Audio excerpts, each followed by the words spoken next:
Bienvenue tout le monde à notre événement aujourd'hui. C'est vraiment un réel plaisir de vous voir pour le grand dévoilement et la remise de prix de notre toute première édition du concours étudiant de vulgarisation scientifique organisé par le pôle ISE, CIROD, RISC et le RISUC.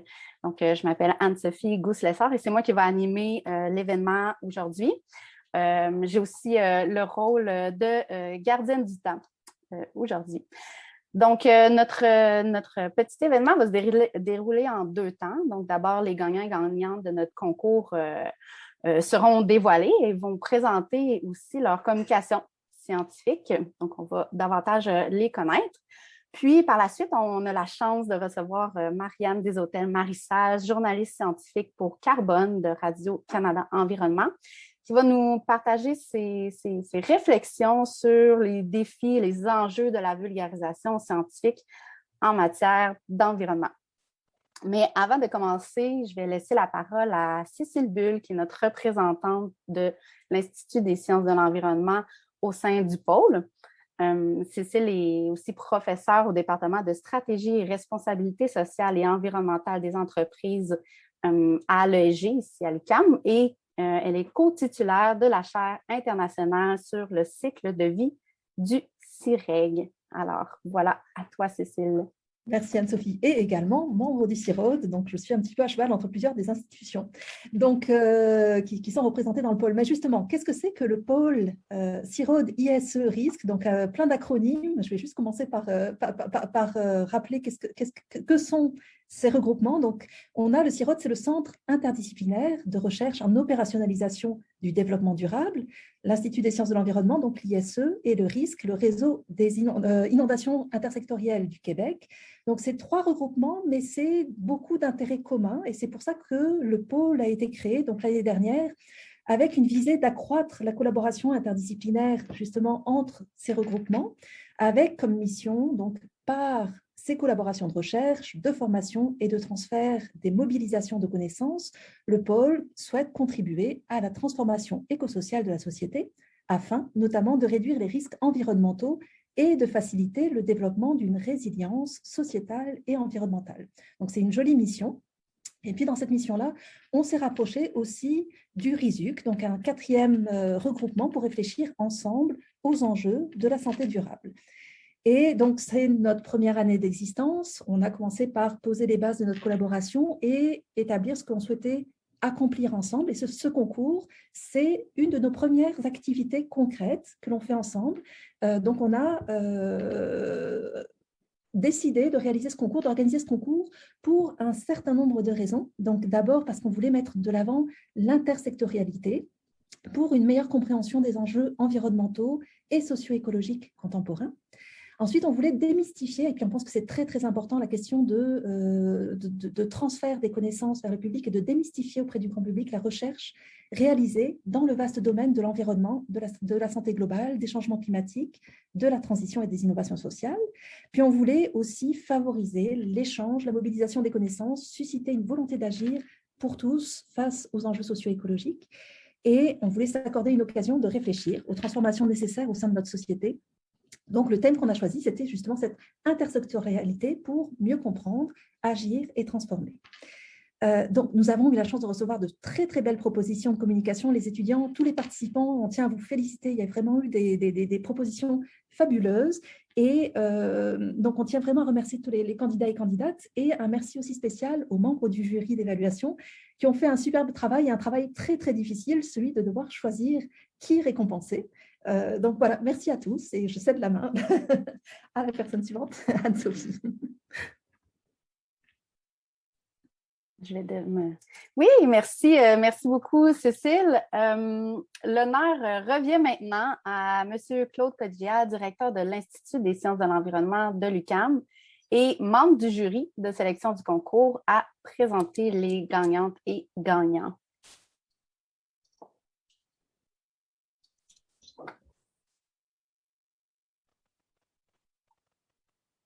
Merci beaucoup, Anne-Sophie. Est-ce que vous m'entendez? Oui, absolument. C'est parfait. Je voudrais, comme Cécile a dit, un grand merci à l'équipe qui a organisé disons, ce concours-là.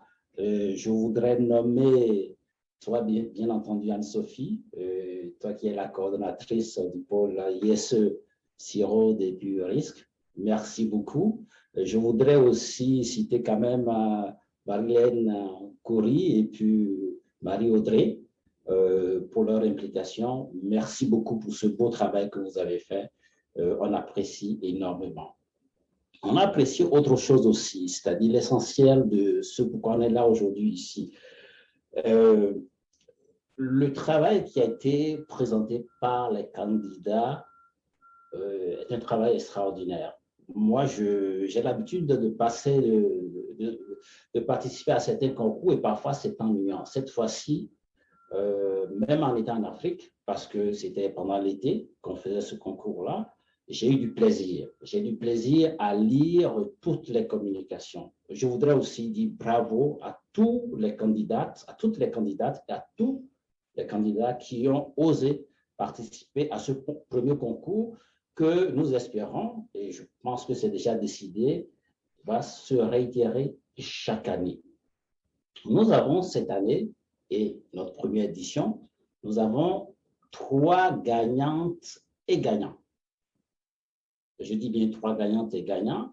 Et comme je vous disais, ce que nous avons eu, c'est la fine fleur de communication que nous avons eu vraiment. Et ce qui s'est passé, c'est que les candidatures, les communications étaient tellement bonnes et diversifiées au point où, à certains niveaux, nous avons eu de la difficulté à départager.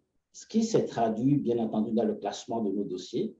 Et on a eu évidemment une première place, bien entendu, et nous avons eu 2 ex-aequo, deuxième place. Voilà, donc c'est comme ça que ça s'est produit. Alors, je voudrais déjà commencer par présenter donc nos 2 gagnants, gagnantes, disons de la deuxième place.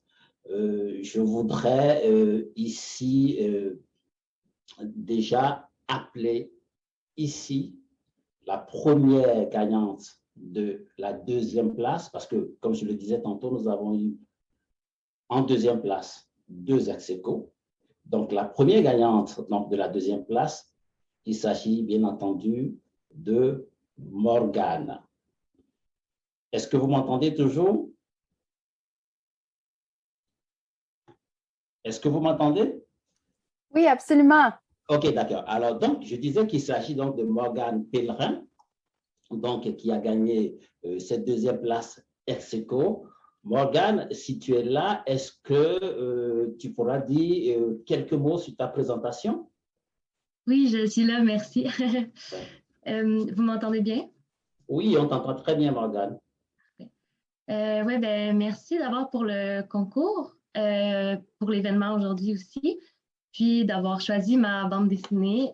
Ça m'encourage vraiment à poursuivre, en fait, sur la voie de la vulgarisation scientifique, que c'était une première pour moi, puis à partager les connaissances plus. Donc, c'est ça, moi, j'ai fait la bande dessinée pour présenter ma recherche de mémoire dans le cadre de la maîtrise en sciences de l'environnement. Mais avant ça, j'ai aussi fait le bac en design de l'environnement, puis à la base, je suis quelqu'un qui dessine beaucoup depuis toujours.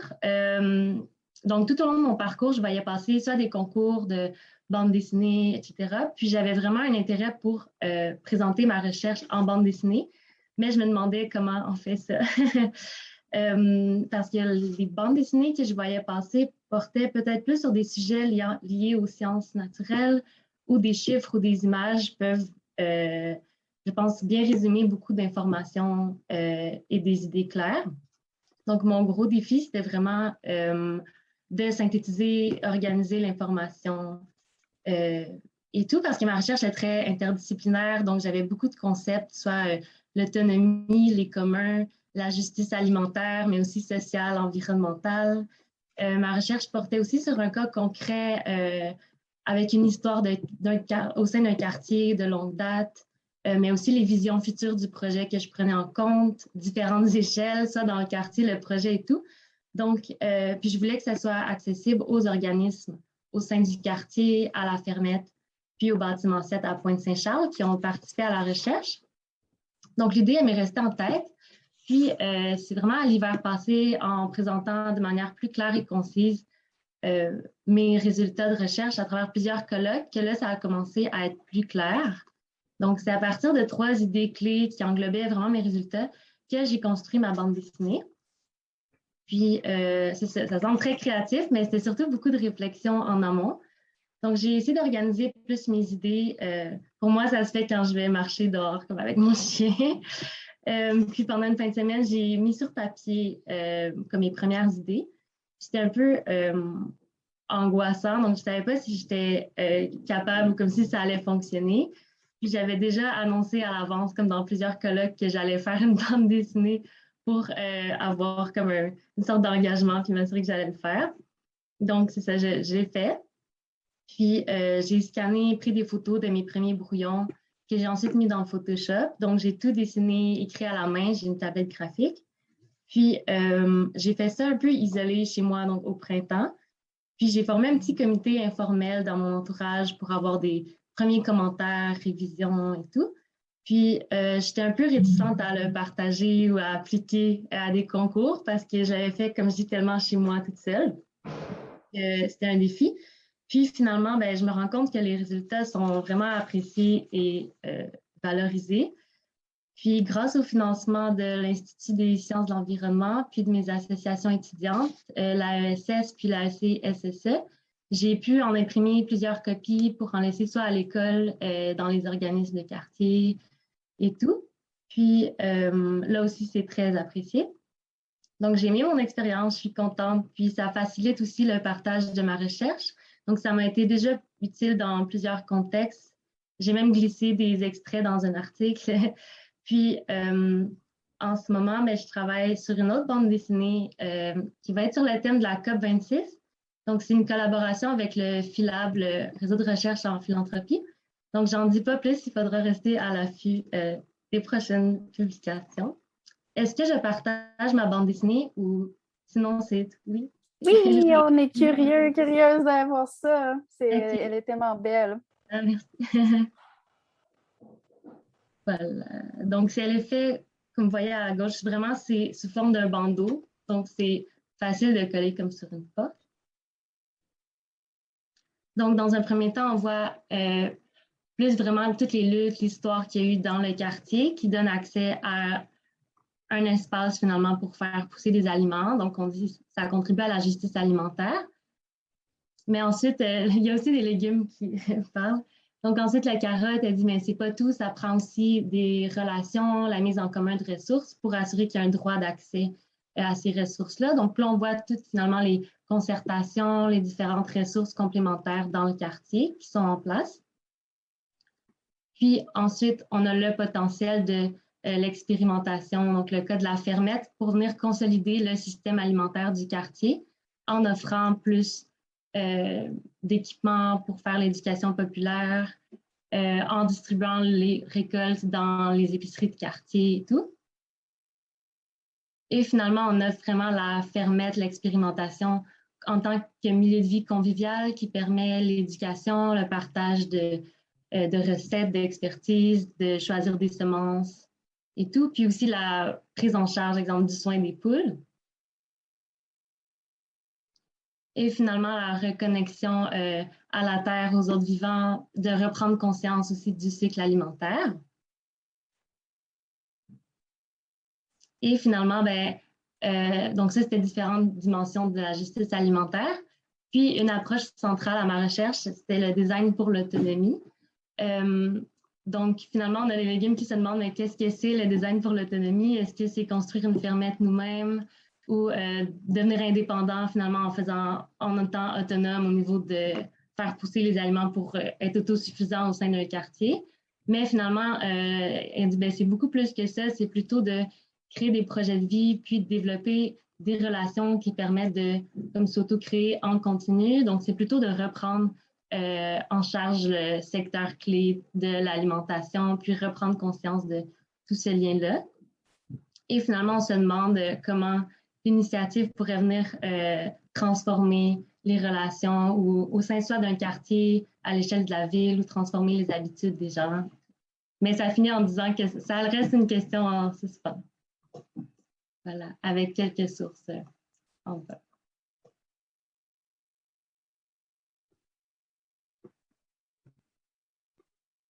Voilà. Excellent, excellent. Morgane, c'est vraiment excellent. Je vous avais dit hein, que c'était intéressant, qu'on ne s'était pas du tout ennuyé. Je suis certain qu'il y a certains parmi nous ici qui bon, n'ont pas participé au jury, bien entendu, mais ayant vu ta bande dessinée, vont vouloir la lire. Hein. Ça, c'est clair. Moi, je suis fan de ça parce que d'autant plus que, avant d'aller dans mon bureau, je le vois toujours collé sur le bureau des étudiants, juste à côté. C'est vraiment excellent. Merci beaucoup. Merci. Morgane était étudiante, je vais dire, il était étudiante à l'Institut des sciences de l'environnement parce qu'elle vient juste d'avoir sa maîtrise. Félicitations, Morgane. Et puis vraiment, c'est la cerise sur le gâteau. Tu as gagné un prix. C'est excellent. Je te le remets symboliquement aujourd'hui. Ton deuxième prix, je te le remets symboliquement et félicitations. Je voudrais aussi, par la même occasion, te donner un certificat au nom du jury, un certificat d'excellence. Regarde, je ne sais pas si tu le vois là. Oui, je le vois, merci. Les couleurs sont belles pour nous. Elles sont peut-être moins belles que celles de ta bande dessinée, mais ça sont pesant d'or. Alors, vraiment, c'est un beau certificat qui va t'accompagner, un certificat d'excellence qui va t'accompagner dans ta carrière professionnelle plus tard. Félicitations encore une fois, Morgane. On est très, très, très, très heureux de ce que tu nous as produit. Et continue d'aller de l'avant comme tu le fais déjà si bien. Merci, merci infiniment, Morgane. Je voudrais passer au deuxième gagnant de la deuxième place. Il s'agit de Ivan Santos. Je ne sais pas si Ivan est là. Encore un produit excellent. Un autre produit excellent. Alors, vous avez vu ce que nous avons eu comme plaisir tout cet été-là en lisant cette bande dessinée. On s'est amusé. Hein? Ivan, est-ce que tu es là? Oui, bonjour. Est-ce que vous m'entendez? Bonjour Ivan, ça va? Oui, ça va. Et vous? Merci beaucoup. Oui. Mais ça va très bien. Moi, c'est une journée heureuse pour moi parce que j'aime recevoir des gens comme toi. Merci beaucoup. Oui, et puis si tu veux, hein, tu peux nous parler aussi de ton projet. Oui, alors moi, c'est quelqu'un qui n'aime pas trop parler, alors j'ai besoin de support visuel. Donc, je vais partager mon écran. On aime ça aussi.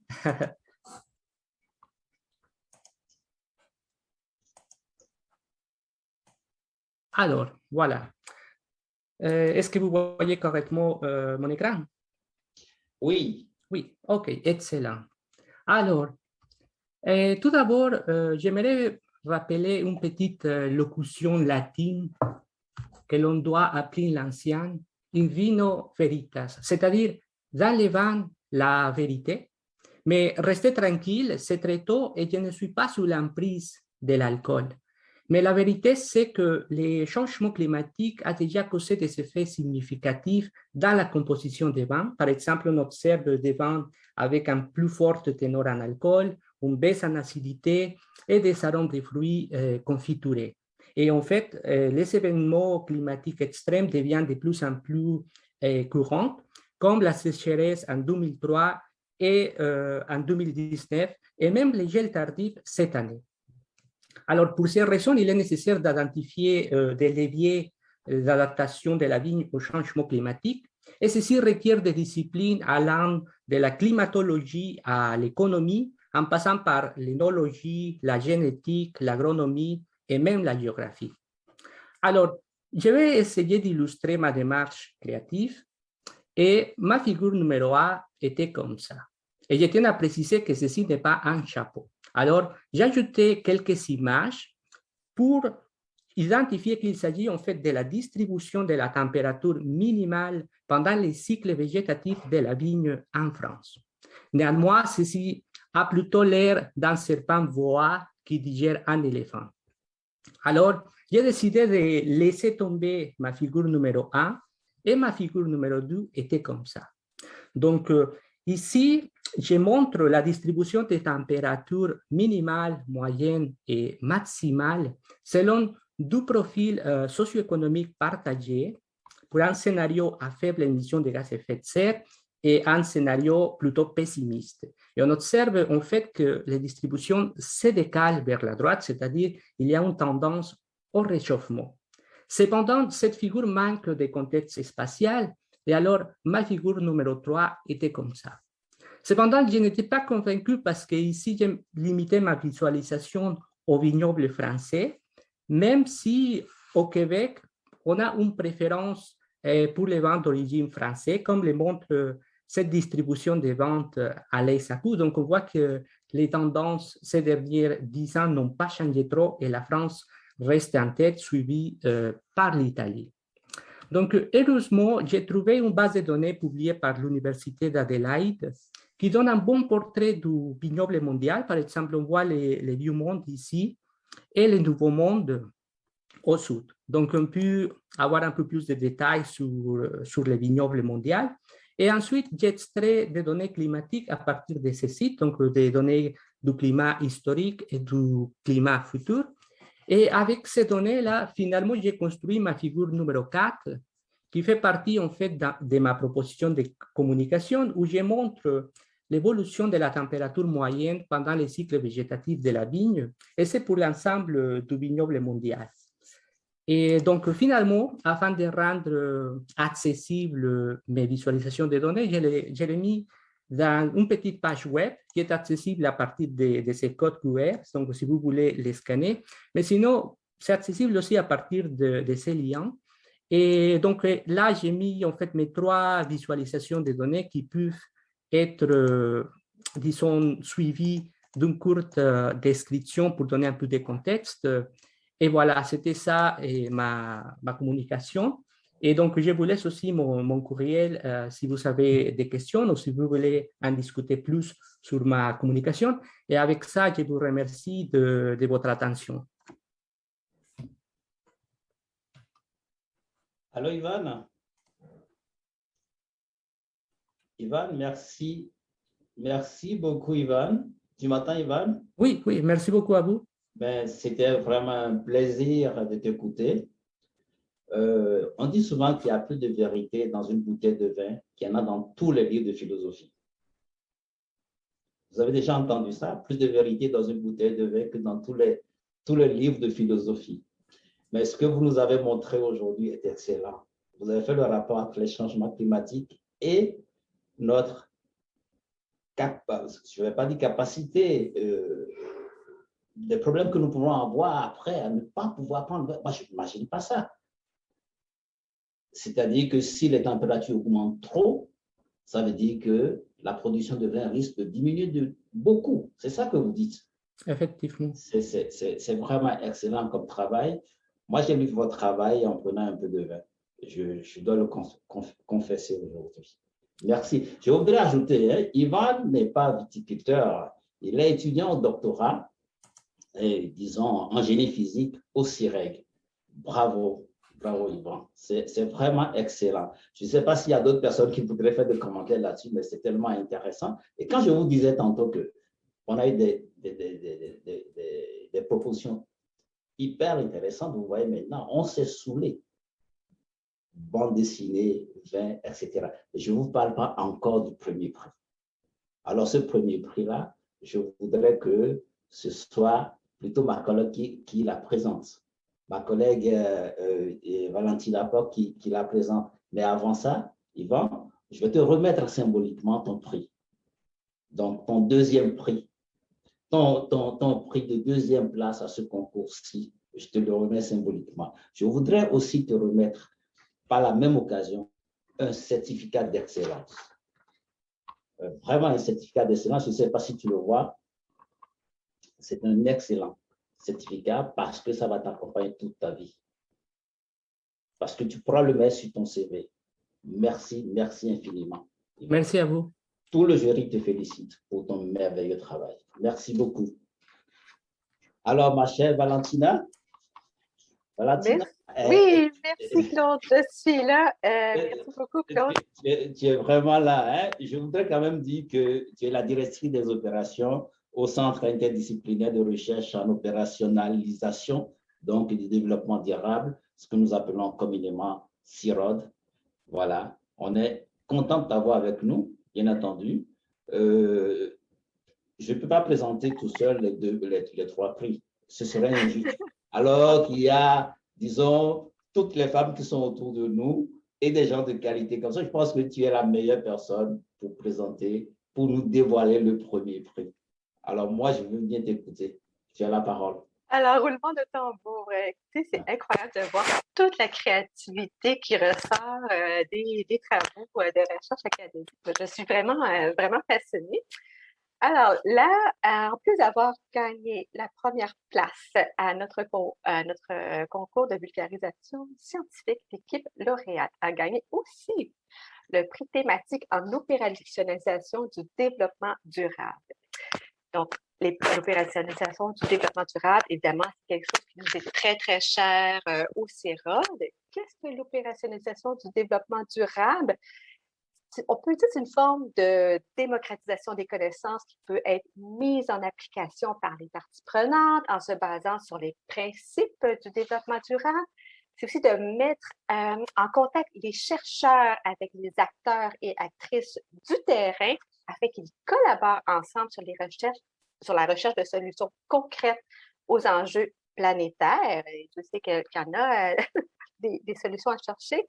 Et c'est donner aussi un coup de pouce supplémentaire à la société, vraiment pour aller vers la transition socio-écologique grâce à divers outils développés avec les équipes de recherche et aussi avec, évidemment, les acteurs et actrices de terrain. Alors, au CIROD, comme tous les centres et pôles de recherche ici présents aujourd'hui, on croit vraiment qu'il y a une place très importante qui doit être occupée par les étudiantes et étudiants dans l'écosystème de recherche. Et c'est une raison vraiment qui me réjouit, qui réjouit tous mes collègues d'être présents ici aujourd'hui. Alors, j'ai donc l'honneur de nommer les lauréates, donc Lisa Blais-Gingras, qui est à la maîtrise en sciences de la gestion de l'UQAM, et Catherine Lalongier, qui est à la maîtrise en sciences dans l'environnement à l'UQAM. Alors, bravo, félicitations, gros bravo, et je vais céder la parole à Lisa, qui va nous présenter. Lisa, tu es là?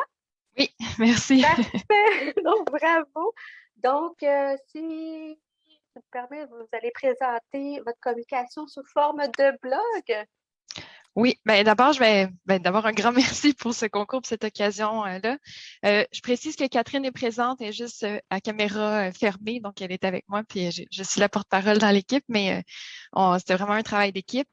On est vraiment très heureuse d'avoir gagné ce prix-là. Puis je vais présenter un peu c'était quoi l'objectif qu'on voulait chercher avec cette communication-là, c'est quoi notre contexte, puis un peu notre démarche créative. Puis je pourrais vous montrer après, si vous voulez, un résumé. En fait, j'ai mis les 3 panneaux du blog, de l'article de blog, donc en une seule page. Je pourrais la présenter après. On est vraiment contente parce que notre objectif, c'était vraiment de dire comment est-ce qu'on peut rendre accessible, comment est-ce qu'on peut rendre l'analyse de cycle de vie, donc l'ACV pour ceux qui connaissent, à quoi ça sert puis à qui ça peut servir. Fait que c'est vraiment l'objectif de notre communication à la base, de mettre en lumière justement que c'est un mix de plusieurs disciplines. Il y a vraiment toutes sortes d'horizons. À partir du moment où on commence à regarder ça, il peut y avoir toutes sortes de personnes impliquées, puis je pense qu'il pourrait y en avoir encore plus dans l'ACV. C'est vraiment une des forces de cette démarche-là, de cette approche-là. Puis on avait ça aussi de ne pas réinventer la roue, de ne pas rendre ça plus compliqué qu'il faut, donc de partir d'un ACV qui avait déjà eu des communications, puis de décortiquer, donc comment est-ce que ça avait été utilisé, comment ça a pu servir. Donc ça, c'était vraiment l'objectif de notre communication. Et on est parti de notre point de départ à Catherine et à moi, qui est quoi? C'est l'ACV, justement, l'analyse de cycle de vie. C'est ce qui nous rassemble toutes les deux parce qu'on vient de profils complètement différents et nos projets de recherche sont complètement différents. Donc, pour ma part, je travaille sur l'impact environnemental de la consommation alimentaire au Québec et Catherine travaille pour sa part sur l'utilisation des mers et des côtes en ACV en lien avec les systèmes écosystémiques et la biodiversité. Donc, c'est vraiment 2 choses qui sont assez différentes, mais notre point commun, c'était l'ACV. C'est quelque chose qui était relativement récent pour nous, donc on avait déjà entendu parler avant, mais on avait encore ce côté-là où on était capable de dire, on commence à être un petit peu plus du côté expert, ou en tout cas on le souhaite, mais on est encore du côté aussi des non-initiés où on est capable de comprendre c'est quoi de pas savoir c'est quoi justement. Puis on voulait faire le pont entre les deux. Et on est toutes les deux très curieuses. On aime pouvoir expliquer des sujets complexes, donc les simplifier, les imager. Donc, c'était vraiment naturel pour nous de dire, on veut vulgariser un sujet qui nous touche à cœur toutes les deux. Puis notre point de départ, ça a été justement ça, de comprendre comment l'analyse de cycle de vie fait intervenir plusieurs disciplines. C'est quoi l'apport de ces différentes disciplines-là? Puis on a utilisé l'analyse de cycle de vie des sacs d'emplettes qui est sorti il y a quelques années pour justement illustrer ça puis être capable de mettre en lumière c'est qui les différents acteurs. Parce que pour la majorité des mortels, on va dire, ils vont voir les résultats ou ils vont voir le rapport complet, mais de comprendre l'entre-deux, c'est pas nécessairement évident. Puis on s'est vraiment basé sur 3 mots vraiment forts pour nous, c'était de comprendre. Donc, comprendre comment l'analyse des cycles de vie fonctionne. Donc, c'est quoi les rouages qu'il y a en arrière? Agir, donc qui agit et comment est-ce que l'information va être communiquée à partir de l'analyse de cycle de vie. Et ensuite, comment ça peut transformer justement la société et même la science de demain. Donc, on a pu lister la multitude d'acteurs en fait qu'on a pu voir qui intervenaient dans l'ACV pour le sac d'emplettes, mais qui peuvent s'appliquer dans d'autres ACV aussi. Et ensuite, un peu comme Morgane l'a mentionné, nous aussi, on est allé chercher à partir de gens, on va dire, non initiés, des gens dans notre entourage, mais aussi des gens initiés de dire, on veut s'assurer aussi qu'on raconte pas n'importe quoi. Donc, est-ce que c'est clair au niveau de différents niveaux de connaissances? Est-ce que ça fait du sens pour les gens aussi? Puis on a souhaité aussi s'harmoniser, toutes les deux, on est aussi avec le CIREG. Donc, on a été dans une palette de couleurs qui s'harmonisait aussi. Je pense qu'on a été influencés aussi par la mission du CIREG qui est aussi de transmettre des connaissances, d'aller chercher plus loin. Fait que je pense qu'on a été inspirés par ça aussi.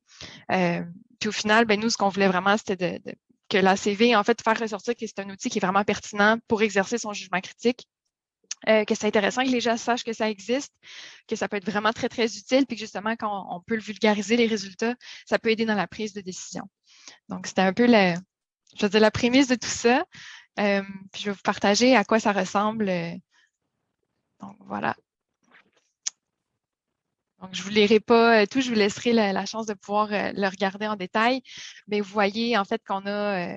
on a voulu justement représenter, ça c'est vraiment le cœur, je dirais, de notre article de blog, de dire, ici on retrouve toutes sortes de disciplines, toutes sortes d'acteurs qui peuvent être intéressants dans l'analyse de cycle de vie, puis c'est quoi les différents niveaux, donc de partir de l'analyse jusqu'après ça, à l'interprétation des résultats, puis comment est-ce que ça peut, on va dire, rayonner après ça. Donc voilà, merci encore, puis on est très heureuses, Catherine et moi.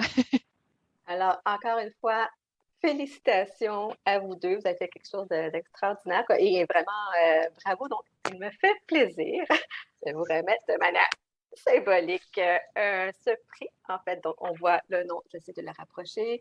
Donc, Lisanne Blais-Gingras pour l'excellence vraiment de vos travaux de vulgarisation scientifique et aussi pour Catherine Lallanger. Alors, on vous transmettra évidemment ceci par la poste pour que vous puissiez fièrement l'exposer sur vos murs. Donc, encore bravo. Merci. Avez-vous remarqué qu'il y a de la logique, il y a de la cohérence dans nos prix? Des bandes dessinées au vin, mais tout passe par la CV. Que ce soit les bandes dessinées, que ce soit les bouteilles de vin et autres, tout ça, ça va passer par l'analyse de cycle de vie. Merci beaucoup. Je crois qu'il y avait une cohérence, un alignement des étoiles au niveau des thématiques que nous avons eues. Je voudrais dire merci à tout le monde. Merci. Merci beaucoup. Franchement, je trouve ça vraiment merveilleux. Merci. Encore toutes mes félicitations en fait aux gagnantes et aux gagnants de notre toute première, je le répète, première édition du concours étudiant de vulgarisation scientifique. Merci d'avoir participé. Merci pour vos présentations. Merci beaucoup, Claude et Valentina, et aussi pour ces beaux commentaires et d'avoir participé à l'organisation de ce concours et aussi au jury. Donc, je vous rappelle que le concours portait sur les enjeux socio-écologiques contemporains et avait pour thématique l'intersectorialité pour comprendre, agir et transformer. D'ailleurs, la dernière présentation l'a montré très bien. Pour continuer dans cette thématique, on a le grand plaisir d'accueillir une merveilleuse conférencière qui va nous parler des défis et des enjeux de la vulgarisation scientifique dans le contexte que nous connaissons de la catastrophe socio-écologique. Donc, c'est Marianne Deshôtels-Marissal. Donc, biochimiste de formation, Marianne est devenue journaliste scientifique en 2015 grâce à la bourse Fernand-Séguin. Depuis, elle a collaboré à plusieurs émissions de radio, publié un livre sur le microbiome et co-animé le magazine Électron Libre à Télé-Québec. Elle fait maintenant partie de l'équipe de Carbone à Radio-Canada Environnement, au sein de laquelle elle vient tout juste, d'ailleurs, de remporter un Gémeaux d'animation. Alors, bravo. Marianne, elle nous a dit aussi qu'elle nourrit aussi une obsession pour la photographie d'insectes. Je dirais peut-être plus passion qu'obsession, mais bon, c'est une passion qu'elle mène d'ailleurs avec brio. Donc, je laisse la parole à Marianne, puis après, on va pouvoir prendre des questions, discuter, également ouvrir nos micros et parler ensemble. Alors voilà, à toi, Marianne. Bonjour tout le monde. Merci Anne-Sophie pour cette super belle présentation. C'est un super grand bonheur aussi pour moi d'être là ce matin. Quand j'ai dit à mon chum ce que j'allais faire ce matin, il m'a dit « Toi, parler de vulgarisation scientifique pendant une demi-heure à un public captif, tu ne seras pas arrêtable. » Lui, il pense que j'aime beaucoup parler, mais je suis un peu comme Ivan, je ne parle pas beaucoup, mais je lui parle beaucoup à lui. Bref, j'espère que vous allez trouver ça intéressant. Je suis là pour vous livrer un peu mon expérience dans le milieu du journalisme et de la vulgarisation scientifique, de la communication. Puis d'ailleurs, j'aimerais dire bravo à toutes les participantes et tous les participants qui ont envoyé une candidature pour ce concours-là. Bravo évidemment aux gagnants et gagnantes. C'est vraiment du beau boulot. Mais seulement participer, j'en sais quelque chose. Ça demande un investissement de temps. Quand on n'est pas nécessairement habitué à communiquer aussi, c'est vraiment des beaux puzzles. Moi, c'est ce qui m'a un peu appris, c'est ce qui m'a donné la piqûre de participer à un concours comme ça de vulgarisation. Donc, Anne-Sophie l'a dit, c'était la bourse Fernand-Séguin. J'avais participé principalement pour savoir si j'étais capable d'abord d'écrire un texte de vulgarisation. Puis, c'est ça, si j'aimais ça aussi. Parce que moi, je ne viens pas du journalisme à la base. Là, je vous fais un petit préambule où je vais bien humblement vous raconter mon parcours pour que vous sachiez un peu d'où je viens. Puis j'ai eu comme un pied dans l'univers des sciences, puis maintenant, j'ai vraiment les deux pieds dans le journalisme, mais je garde la science reste dans mon cœur tout de même.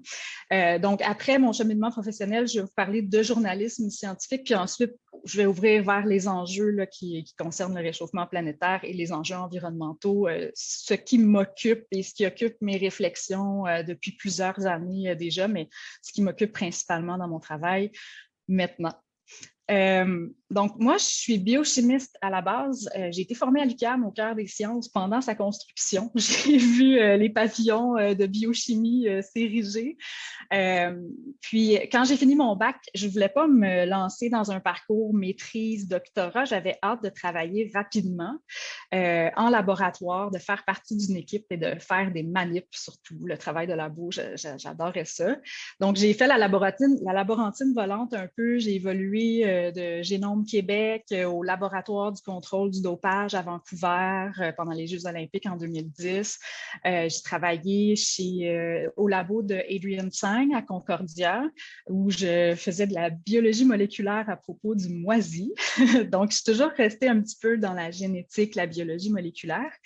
Puis, après 8 ans à peu près, j'avais un peu fait le tour. Il y avait quelque chose qui me manquait. Je trouvais que le travail de laboratoire, c'était peut-être un peu trop pointu, puis j'avais envie d'avoir un plus grand impact, puis de donner un peu plus de sens à ma carrière.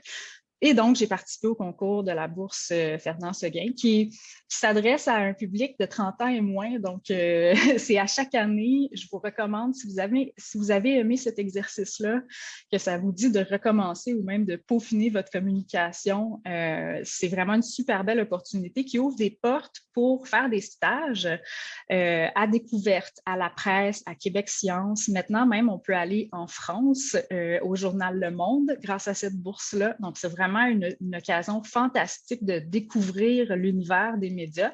Ce qui m'est arrivé, moi, je bouffe de l'information depuis que je suis ado. Mes parents m'ont biberonné à la radio de Radio-Canada. Je dis souvent que je me faisais réveiller par l'indicatif des informations avant mes parents même. Donc, je pensais que je connaissais l'information, mais en fait, avant de passer de l'autre côté, c'est difficile de saisir toutes les étapes de fabrication d'une nouvelle et de l'information. Donc, je vais un peu vous livrer ce que j'ai appris en coulisses un peu. Donc, voilà, j'ai fait des stages à découverte aux Années-Lumière, à ICI Explora. Puis ensuite, j'ai été pigiste, j'étais travailleuse autonome, journaliste indépendante, journaliste scientifique. Je voulais vraiment garder la science au cœur de ma pratique. C'est un avantage quand même d'avoir connu le monde de la science, d'avoir fait des sciences à l'université, d'avoir travaillé dans ce milieu-là, puis ensuite de travailler en journalisme. Je me sens toujours à l'aise quand j'entre dans un laboratoire puis que je rencontre des scientifiques. C'est un peu comme si je renouais avec mon ancienne vie. Puis en fait, c'est un peu comme garder le meilleur des mondes parce que je pense que moi, j'ai besoin de changement. Donc, je visite toujours des nouveaux labos, je rencontre des nouvelles personnes. Donc, c'est un peu comme je récolte les fruits d'un dur labeur qui est parfois monotone et qui se fait sur le long terme. Pour essayer du mieux que je peux de le communiquer au public. Donc, après la pige, j'ai eu la chance d'être engagée par Radio-Canada pour l'équipe Carbone. C'était un nouveau projet, une toute nouvelle équipe. Donc, on est une petite équipe. Ils ont rassemblé des jeunes, on ne se connaissait pas du tout. Puis là, ils nous ont dit... On veut parler d'environnement, créer un projet. Vous faites de la vidéo pour le web, pour les réseaux sociaux. Puis au début, ça s'appelait La vie en vert. C'est un titre provisoire. Donc, on a eu à trouver un nom. C'était certain qu'on ne voulait pas utiliser vert le mot vert dans notre nom, mais ça a donné des beaux brainstorms. Puis on a créé notre ligne éditoriale aussi. Mais le point de départ, c'était vraiment de toucher les citoyennes et les citoyens en leur parlant d'enjeux environnementaux pour que ça les touche dans leur vie, pour qu'ils aient des clés d'action. Donc, c'était vraiment orienté sur le quotidien. Puis, au début, on a eu des bonnes discussions. On en a encore d'ailleurs, mais quand on a à établir une ligne éditoriale puis à choisir des thèmes qu'on va aborder, premièrement, on voit la vision qui est unique à chaque personne de nos nouveaux collègues.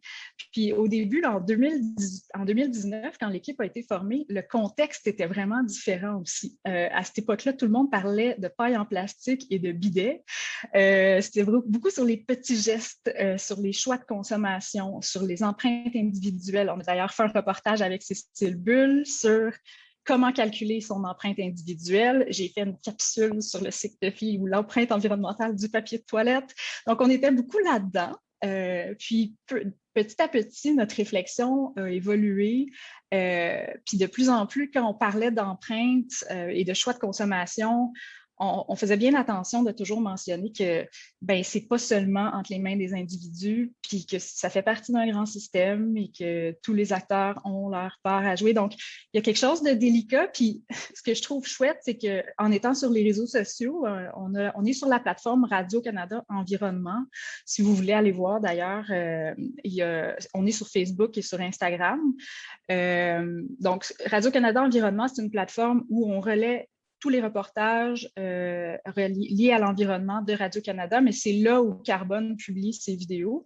On publie les vidéos aussi sur YouTube et sur Twitter. Et on a un site aussi, c'est le ici.radio-canada.ca/carbone. Donc, tous nos vidéos sont regroupées sur notre page web. Vous pouvez aller voir à l'instant, vous allez voir que nos contenus sont quand même assez diversifiés. C'est-à-dire que pendant les premières années, on le fait encore, on est un peu en expérimentation. On se demande, OK, est-ce qu'on parle de nature? C'est quoi parler d'environnement? Comment on fait pour parler d'environnement aux gens, surtout dans un contexte qui est très chaud, sans faire de mauvais jeu de mots, en ce moment à propos des changements climatiques? Il y a plein de pièges. C'est des questions qui sont graves, qui sont effrayantes, urgentes. On a ciblé principalement 2 façons de parler d'environnement. Il y a le contact avec la nature, donc on a décidé de faire des portraits de personnes inspirantes qui ont un lien, une relation particulière à la nature ou un mode de vie particulier. Donc, c'est plus des portraits un peu contemplatifs pour inspirer les gens, ou même seulement au début de la pandémie, on voulait leur offrir un contact avec la nature parce que c'était pas possible pour tout le monde d'aller prendre une marche dans le bois pendant ce temps-là. Puis, on a filmé une belle promenade avec un ornithologue qui a l'oreille absolue, là, qui est capable d'identifier toutes les espèces du Québec juste avec le chant de l'oiseau. Donc, ça offrait vraiment la possibilité on s'en va se promener en forêt avec lui, puis ça nous fait une petite pause pendant notre journée de travail où, même si on reste devant l'écran, on va dans le bois, puis on découvre un nouvel univers. Donc, on parle d'environnement comme ça, mais on parle d'environnement aussi de plein d'autres manières. On est resté dans la consommation. Puis là, je commence à mettre le doigt dans la question des changements climatiques. Je dis je commence parce que c'est beaucoup de savoir puis de réseaux à développer. Puis là, le contexte actuel, c'est sûr que les changements climatiques ont peut-être été un petit peu éclipsés pendant la pandémie. Puis là, on revient dedans. Il y a le rapport du GIEC qui a été publié en août. Il y a Glasgow qui s'en vient. Donc, on est vraiment là-dedans en ce moment.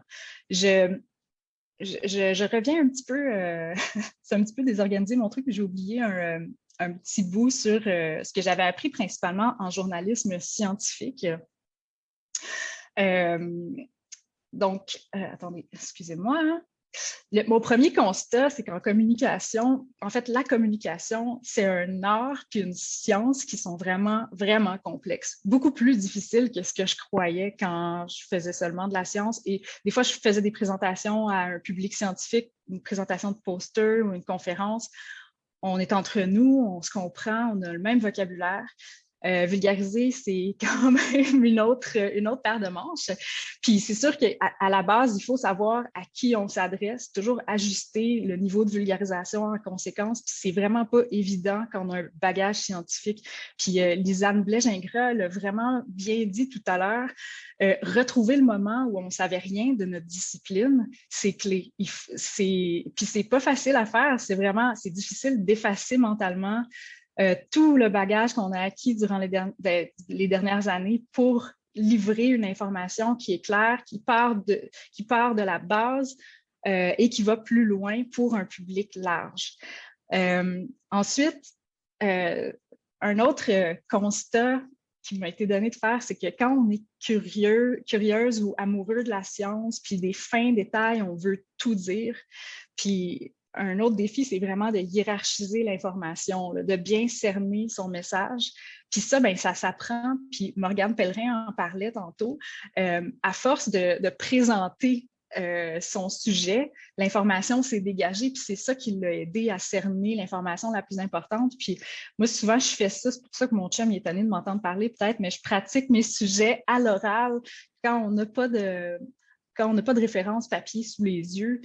Naturellement, on a tendance à hiérarchiser l'information puis à raconter une histoire en commençant par le commencement. Donc ça, c'est un exercice qui est super intéressant à faire puis qui est payant parce que c'est un travail qu'on doit aussi faire quand on s'adresse aux médias. Puis ça, souvent, quand je rencontre des scientifiques pour un reportage, il y en a quelques-uns qui m'accueillent en me disant « Ah, j'ai été mal cité, ils ont juste gardé 15 secondes de mon entretien. » Puis en fait, c'est qu'il faut quand même faire un travail de vulgarisation parce que les journalistes, souvent, n'ont pas nécessairement de bagage en sciences, puis encore moins dans votre domaine. Donc, je pourrais en reparler peut-être un peu plus tard ou si vous avez des questions pour échanger sur les trucs ou vos expériences de collaboration avec les médias, ça va m'intéresser pour la période de questions. D'ailleurs, si pendant que je parle, je ne suis pas claire ou c'est difficile à comprendre ou vous avez une remarque, une plainte, une blague, vous pouvez ouvrir votre micro ou me faire signe, puis vous pouvez m'interrompre, il n'y aura pas de problème. Bref, communiquer, c'est compliqué, puis c'est une grande responsabilité, mais c'est nourrissant. C'est presque aussi nourrissant qu'une bonne brique de tempeh. Puis le journalisme scientifique en soi, c'est une bébite. la science, là, vous savez, elle se construit lentement. Puis c'est rare qu'on fasse une percée majeure, là. Des fois, on voit ça dans les titres, mais vous le savez, c'est des petits pas, c'est du dur travail, c'est pas nécessairement glamour. Des fois, il y a des non-résultats, mais ça fait pas des super bonnes actualités ou des breaking news. Donc, il y a comme une incompatibilité des fois entre le processus scientifique et la manière dont les nouvelles sont racontées habituellement. Puis en plus, ben, on est soumis aux impératifs des plateformes numériques qui incitent les médias à faire du clic. Donc, on veut chercher l'attention rapidement.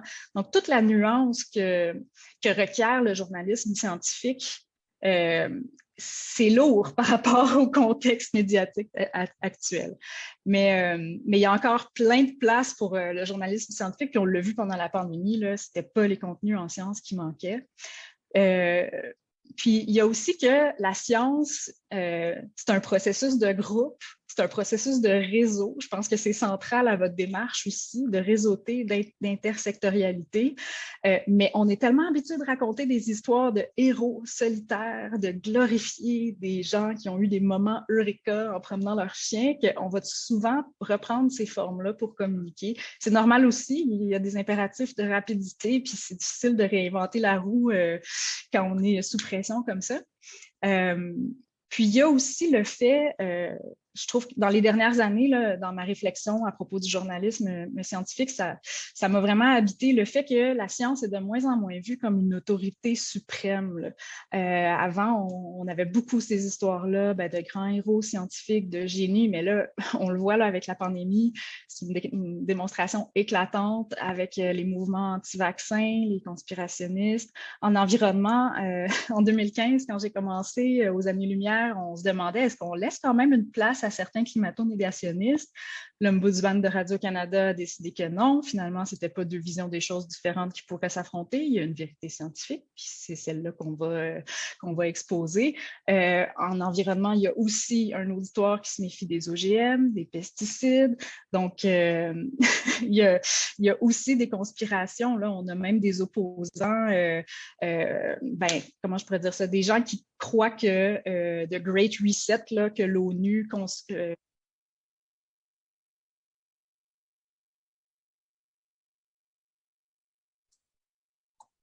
Oh, on a perdu le son tout à coup.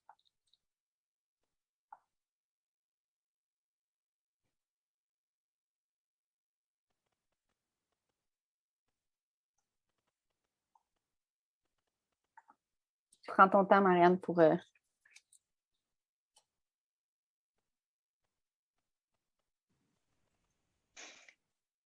Est-ce que ça fonctionne? Oui. Oui, OK. Pardonnez-moi, mon casque fait des siennes tout le temps. Donc, je parlais des gens qui pensent que le Great Reset, c'est une conspiration des Nations Unies pour se servir des changements climatiques, pour imposer un nouveau mode de vie, puis couper nos libertés individuelles. Donc, on peut faire des blagues entre nous. Des fois, je cite Stephen Hawking qui disait si nos gouvernements conspirationnaient vraiment, mettaient leurs énergies là-dedans, ben, ce serait la chose dans laquelle ils excelleraient le mieux parce qu'on ne voit pas les fils de tout ça. Bref, là, je fais des blagues, mais en même temps, une des leçons les plus importantes qui m'a été donnée d'apprendre pendant mon parcours en communication, c'est que faut faire attention avec le mépris, puis faut faire attention de peut-être pas accentuer le fossé scientifique, non scientifique, surtout en ce moment où tout le monde est tellement polarisé. Donc, j'essaye humblement de faire preuve d'empathie, puis on se pose beaucoup de questions dans le milieu du journalisme scientifique sur comment on peut prendre la main de ces gens-là. Est-ce que c'est même possible d'établir un dialogue et de véhiculer de l'information auprès de ces clientèles-là? Donc, voici un autre défi aussi en ce qui concerne le réchauffement climatique. Les solutions pour contrer ce scepticisme-là ou le négationnisme de la science, ce serait peut-être en partie de montrer de la transparence.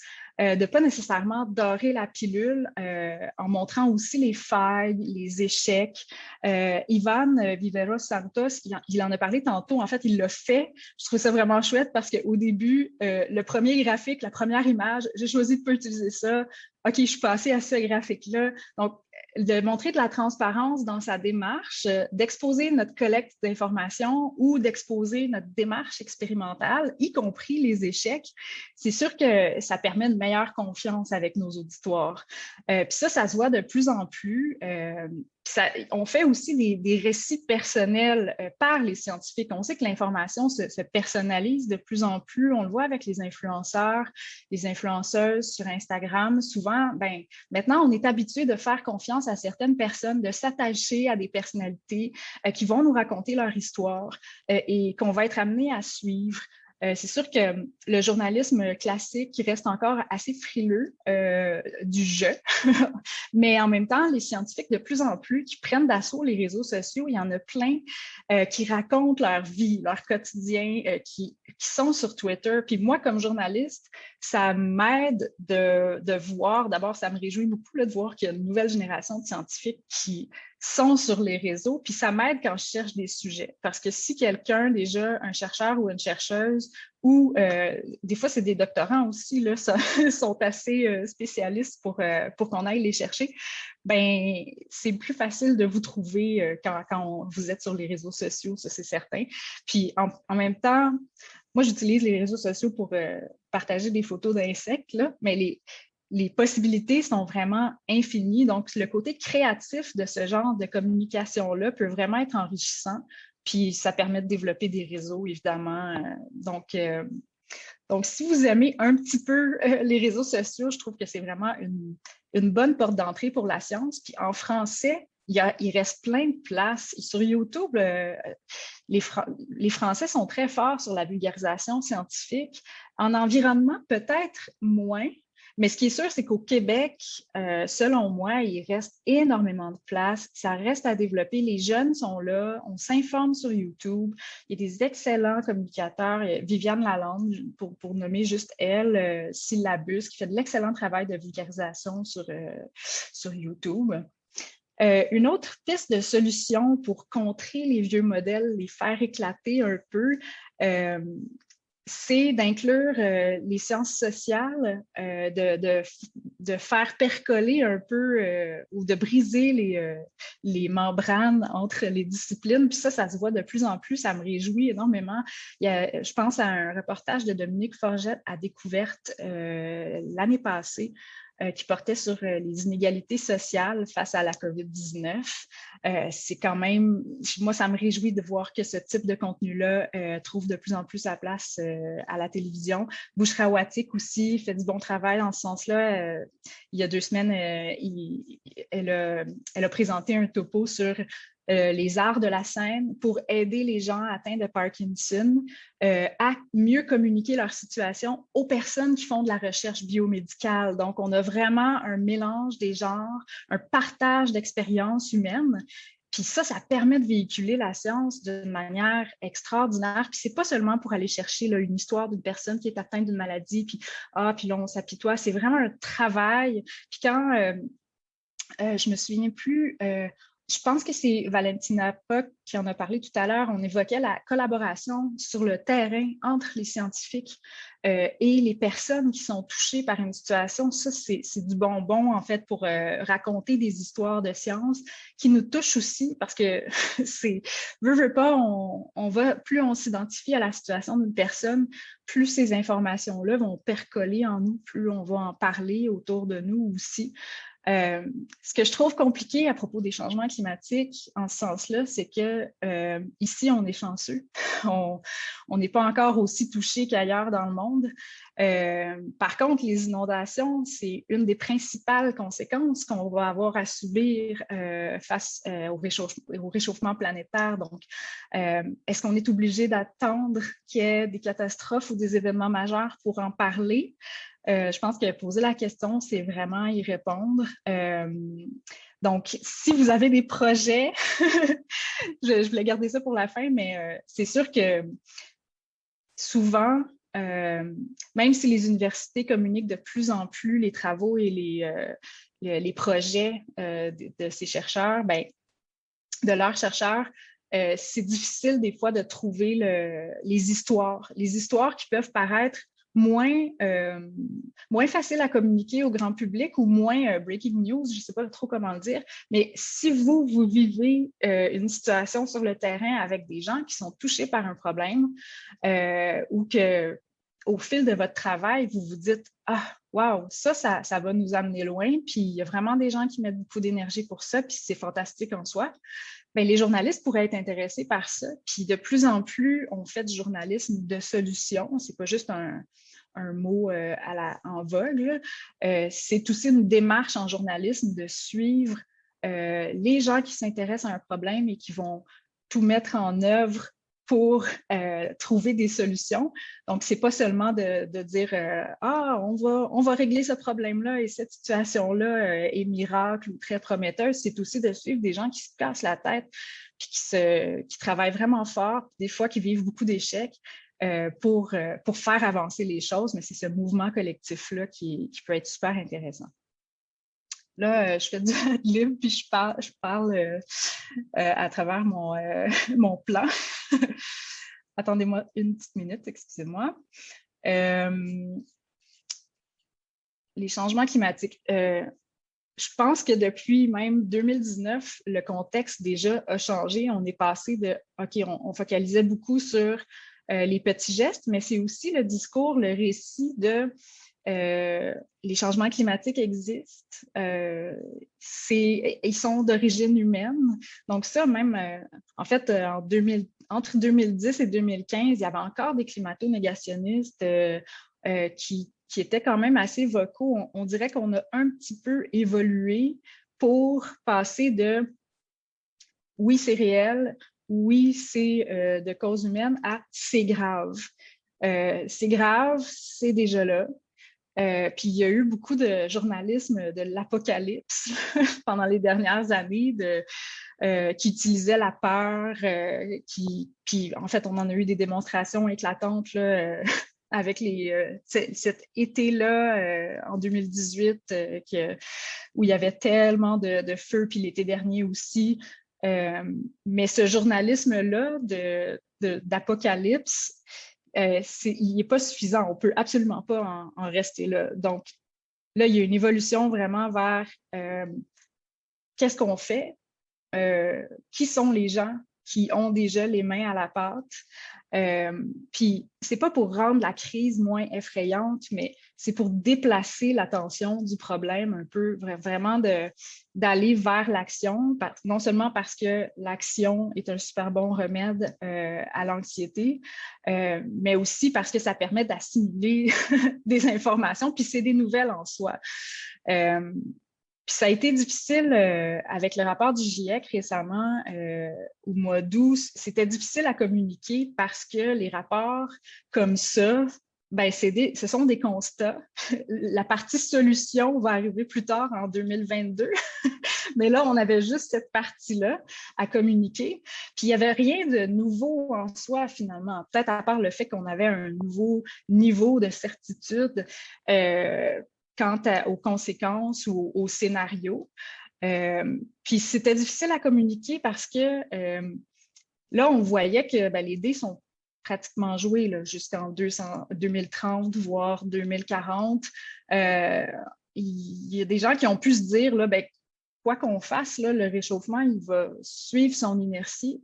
Alors là, quelle réaction on peut avoir face à des nouvelles comme ça, face à des informations comme ça? Et il y a des gens qui peuvent se dire, c'est trop tard, juste baisser les bras, on va faire le party. Il y a des gens, au contraire, qui peuvent dire, ah, mais il faut tout mettre notre énergie dans la géo-ingénierie donc, on a un peu une fragmentation des réactions par rapport à un constat qui est tellement difficile puis tellement dur à concevoir. Puis c'est pour ça que la vulgarisation est si importante. C'est que quand on parle de changement climatique et de questions environnementales, la science qui est derrière est tellement complexe et tellement difficile à saisir. Pour monsieur, madame, tout le monde, là, c'est gros. Puis pour moi aussi, je l'avoue, moi, c'est nouveau là, que je parle d'environnement. Je suis vraiment pas spécialiste. Je connais un petit peu la manière dont la science se construit, mais ça fait 2 ans que je suis plongée dans un nouveau beat. Je développe un réseau, je parle à plus en plus de gens. Je m'informais déjà, j'avais déjà une base là-dedans. Mais même pour nous, journalistes, qui sommes payés pour chercher de l'information à longueur de journée, il y a certaines questions qui sont vachement compliquées et où il n'y a pas de consensus. Ça dépend à qui on parle. Il y a des questions politiques là-dedans.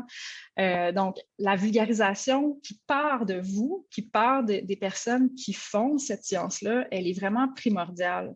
Je pense que autant que les solutions qui sont là pour nous aider à lutter contre les pires effets des changements climatiques sont variées et doivent être appliquées d'une manière très large. Il n'y a pas une seule solution miracle, tout est valable. Je pense qu'en communication scientifique, puis surtout en lien aux enjeux environnementaux, la multiplicité des voix puis la diversité des techniques, pour moi, c'est indispensable. Pendant la crise de la COVID-19, on a vu que tout le monde s'est mis à parler de virus. Même les sports parlaient de la COVID-19. Donc, ça percolait évidemment partout parce qu'on vivait ça. Les changements climatiques, c'est peut-être plus diffus. Ça se fait peut-être plus sur le long terme, mais ça devrait percoler partout, dans toutes les sphères médiatiques, puis dans toutes nos conversations aussi entre nous, entre amis, dans la famille. Pourquoi ça ne se fait pas, c'est une autre question, mais je pense que les scientifiques ont un super beau rôle à jouer là-dedans. On l'a vu pendant la pandémie.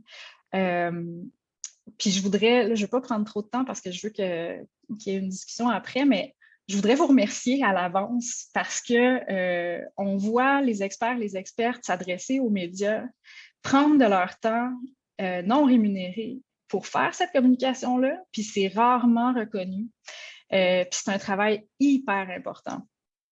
Donc, merci à l'avance. Puis je vous encourage à parler aux journalistes. D'ailleurs, si vous avez des questions là-dessus, on peut en discuter. Est-ce que je conclue maintenant? Je vais juste vérifier si j'avais des points que je vais regretter de ne pas avoir dit. Il y en a plein, mais il y en a un, c'est l'activisme. Ça, c'est peut-être un point commun entre les journalistes et les scientifiques. Je pense qu'on s'est posé la question aussi depuis les dernières années. Est-ce que les scientifiques devraient prendre position? Est-ce qu'ils devraient marcher pour la planète, pour l'environnement? Souvent, on dit les scientifiques, ben nous, on fait de la science, on établit les faits. Les journalistes, c'est exactement la même chose. Mais là, on est devant une crise qui menace la survie de l'humanité, rien de moins. Alors, où est-ce que l'activisme commence? Où est-ce que le militantisme commence par rapport à la transmission d'informations ou à la création scientifique? Je n'ai absolument pas de réponse à cette question-là, mais c'est quand même étrange de constater que, par exemple, les médecins ou les microbiologistes pendant la COVID-19 pouvaient aller dans les médias puis parler de masques, des bienfaits du port du masque sans être taxés de militants ou d'activistes, alors que des fois, c'est plus difficile là, pour des scientifiques ou des journalistes de parler de réduction de consommation de viande. Ou là c'est plus sensible. Donc, ça, c'est ce que j'observe là, parmi les tensions quand on livre des informations à propos du réchauffement planétaire. Je vais mettre fin à mon laïus. J'aime vraiment ça, parler de ces questions-là. Ça occupe mes réflexions tout le temps. J'aime ça, échanger avec des gens là-dessus. Donc, je ne suis pas arrêtable, mais je vais m'arrêter ici. Merci pour votre écoute attentive. Puis, questions, remarques, plaintes, blagues, expériences personnelles, je vous écoute. Merci, Marianne. Vraiment, merci énormément pour ta super présentation qui fait très réfléchir, hein, autant comme scientifique, chercheur, chercheuse, mais aussi du côté des médias ou pour toute personne intéressée vers la transfert, valorisation, mobilisation des connaissances. Franchement, tu nous as donné beaucoup de points à réfléchir. Et déjà, on a des questions. C'est absolument génial. Donc, Marie. Bonjour, Marie. Bonjour, vous m'entendez bien? Oui. Super. Merci Marianne pour cette présentation. je vais vous partager un peu mon parcours, pas juste pour parler de moi, mais pour expliquer pourquoi c'est inspirant. C'est-à-dire que moi aussi, j'étais dans le même laboratoire que Marianne. J'ai commencé mon doctorat là-bas. Donc, j'ai aussi travaillé sur les moisissures. Et c'est vrai qu'il y a eu un moment, je me suis dit, est-ce que ça résonne avec ce que je veux faire? Et je me suis posé la question justement, comment l'activisme pouvait rentrer en place dans ma vie, comment je pouvais mettre en place la communication scientifique. J'avais même fait une formation en journalisme scientifique à ce moment-là à Concordia pour essayer d'aller chercher quelque chose qui me permette de faire un lien avec ce que je faisais au labo et l'extérieur. Et j'avais eu notamment l'occasion de lire ton livre sur le microbiome, puisque une des collègues du labo l'avait. Ça m'avait vraiment sensibilisée au fait que moi aussi j'aimerais faire ça. Et donc j'ai décidé d'arrêter ce projet de doctorat et de rentrer à la maîtrise en sciences de l'environnement pour justement être plus présente dans mon quotidien, dans ce que je faisais. Et tout ce que tu as dit, ça me résonne tellement. Là, je me revois il y a 2 ans et le parcours que j'ai fait, je me dis, OK, tu en as fait du chemin et tu continues pour faire profiter de tes savoirs.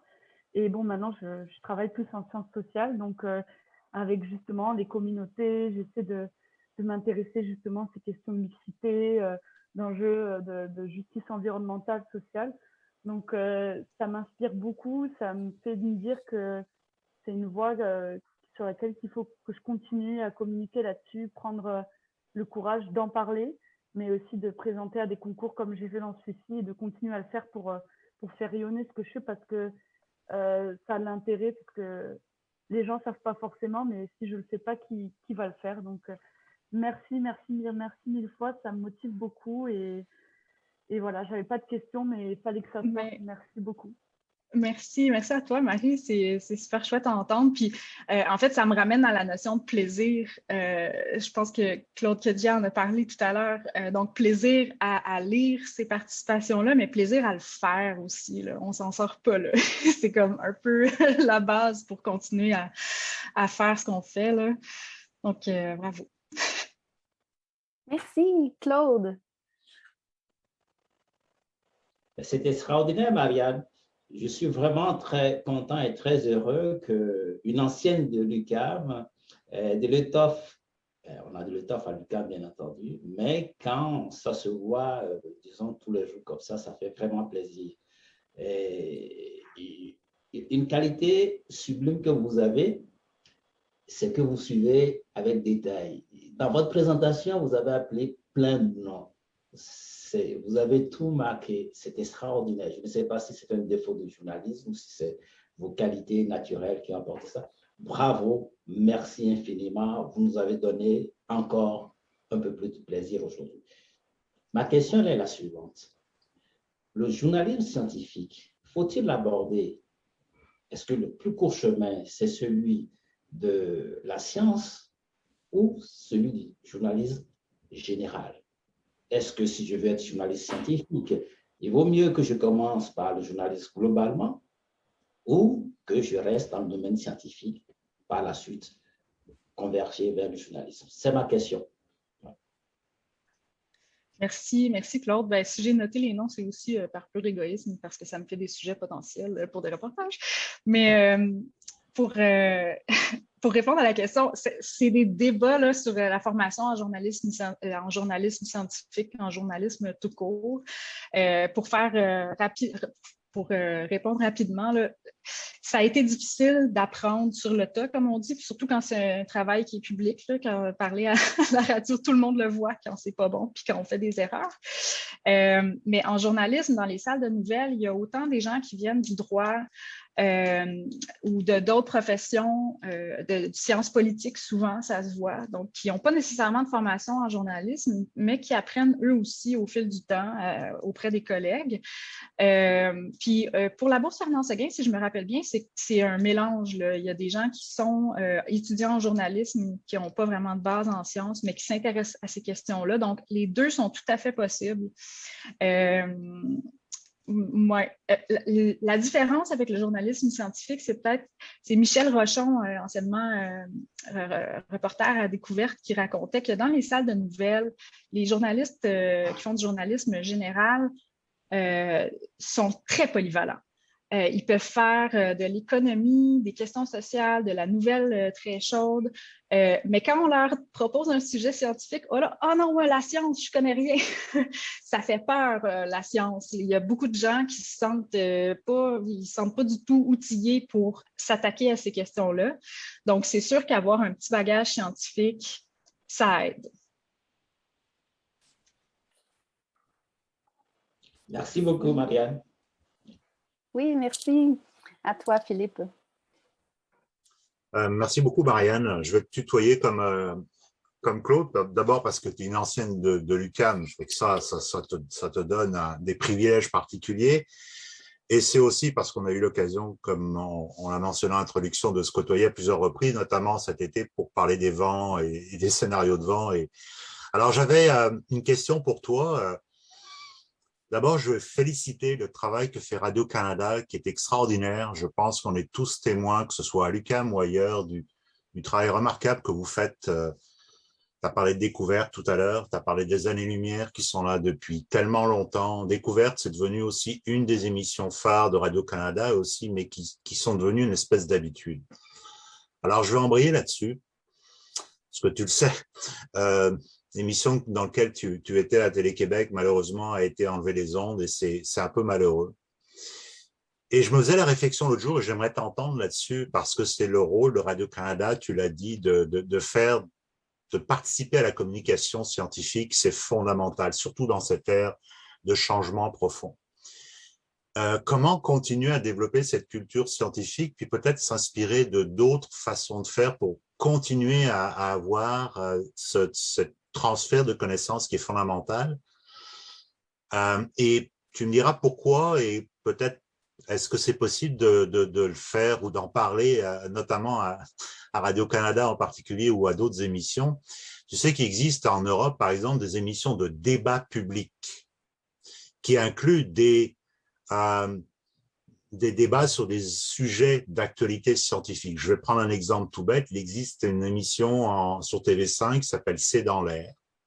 Pendant 1 heure et quelques, ils débattent mais vraiment, on débat. On ne parle pas juste, comme tu disais tout à l'heure, ce qui nous faut souvent, nous les scientifiques, c'est qu'on a 15 secondes pour parler de certaines choses. Puis, comment mettre en place justement dans la télévision publique ou des émissions dans lesquelles on débat mais profondément, enfin de façon importante, de ces enjeux-là, parce que souvent aussi, l'absence de suffisamment de temps pour parler en fait des enjeux profonds, quand on a des actualités scientifiques, quand on a des feux de forêt, etc., c'est ça qui manque pour faire la vulgarisation. J'aimerais ça t'entendre là-dessus. Et est-ce que tu penses que c'est faisable dans les prochaines années à Radio-Canada, ou au moins que on puisse avoir pas juste des émissions découvertes, mais aussi des émissions dans lesquelles on débat les enjeux scientifiques de société qui sont fondamentaux. Merci pour ta question, Philippe. En ce qui concerne les débats à la télévision française, moi, je suis vraiment jalouse. Souvent, quand j'ouvre ma télé puis que je vois des émissions en français, puis que ce soit en sciences, en technologie ou autre, les débats, là, ça manque ici quand même. Est-ce que c'est culturel? Peut-être. Moi, ma mère est française. On avait des belles discussions très animées, des beaux débats. Mes parents aussi. Donc, des fois, je me réveillais et je disais « Arrêtez de vous chicaner ». Mais non, on ne chicane pas, on parle fort. Mais on dirait que dans la culture québécoise, c'est presque rendu un cliché de le dire. On n'aime pas trop ça. Il y avait une émission, je pense que c'était, est-ce que c'était La Joute? Il y avait une émission Télé-Québec qui est plus en ondes maintenant, mais où il y avait plusieurs experts, citoyens, citoyennes qui étaient face à face dans un cercle pour échanger, pour débattre d'idées. Je ne sais pas si ça passe par les médias. Il y a des organismes qui font comme l'Association des communicateurs scientifiques organisait des discussions, c'était plus sous forme de discussion que de débat, mais mettait à disposition des experts dans un bar, par exemple. Donc là, il y avait des conférences, il y avait les bars des sciences des années-lumière, mais l'ACS organisait ça aussi des fois. Il y a aussi la commission, la commission de l'éthique en sciences et en technologie du Québec. Puis eux avaient l'intention, je ne sais pas s'ils ont démarré maintenant, mais l'intention d'organiser des débats de société sur des questions de sciences et de technologie, justement pour que ça se fasse en société, pour éviter des fiascos comme ce qu'on a eu avec les OGM, par exemple, où les décisions étaient prises dans des tours d'ivoire, l'information était mal communiquée, les citoyens et les citoyennes ont senti qu'on leur imposait des manières de faire sans qu'on prenne la peine de discuter avec eux et de leur communiquer ces enjeux-là. J'ai pas vraiment de réponse. Je pense pas qu'à Radio-Canada, il y aurait une place pour ça, ni à la télé, peut-être à la radio. La radio, c'est très, très bien. Puis on le voit des fois dans certaines émissions, l'émission de Michel Lacombe, souvent, il y a des bons débats. Mais c'est vrai que c'est pas des émissions généralement qui sont consacrées à débattre de questions scientifiques précisément. Puis, je mentionnerais Savoir. Le Savoir Média ont une super bonne programmation qui est disponible en ligne et ils traitent beaucoup d'enjeux sociaux, mais d'enjeux scientifiques aussi. Puis là, il y a des tables rondes, puis il y a quand même des échanges. Donc, il y en a, c'est vrai que ça ne prend pas tant de place, mais il faut les trouver, ça existe. Merci. Est-ce qu'il y a d'autres questions?